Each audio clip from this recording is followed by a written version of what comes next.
आज आज आज हाम्रो माइलो बुवाको कान्छो छोरा बितेको अब भोलि वार्षिक हो र आज मासिक थियो र अब हामीहरू घर फ्यामिलीहरू जम्मा भएर यहाँनिर चाहिँ अब गऱ्यौँ। भाउजू यो के अरे भाउजू यता हुनुहुन्छ अनि अर्को ठुलो भाउजू यता मेरो गृहमन्त्री यता छोरी यता नि छोरी यता नि छोरी यता नि छोरी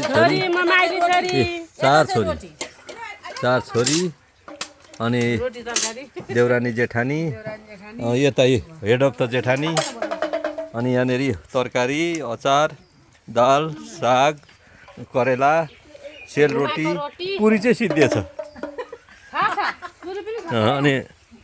अनि यता हाम्रो कान्छो दाइको चाहिँ अब सुपुत्र निरबहादुर बसन्त भनेर मैले योभन्दा अगाडिको भिडियोमा नि भनेको थिएँ। उनै हो सुपुत्र।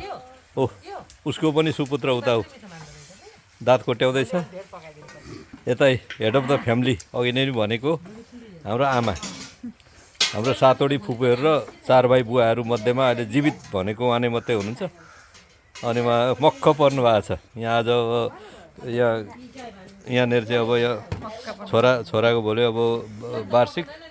आज हिजो अस्ति हामी आएका थियौँ उहाँबाट नेपालबाट र यो चाहिँ अब वेस्ट बङ्गालको जल्दापाडा भन्ने ठाउँ अलिपुरको छेउमा यता बुहारी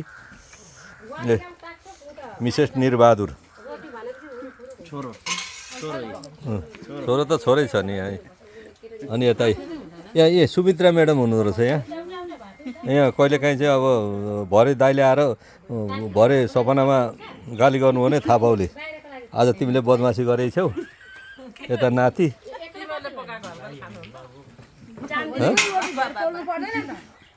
भोलिको रोटी पर्सिले चल्ने होइन।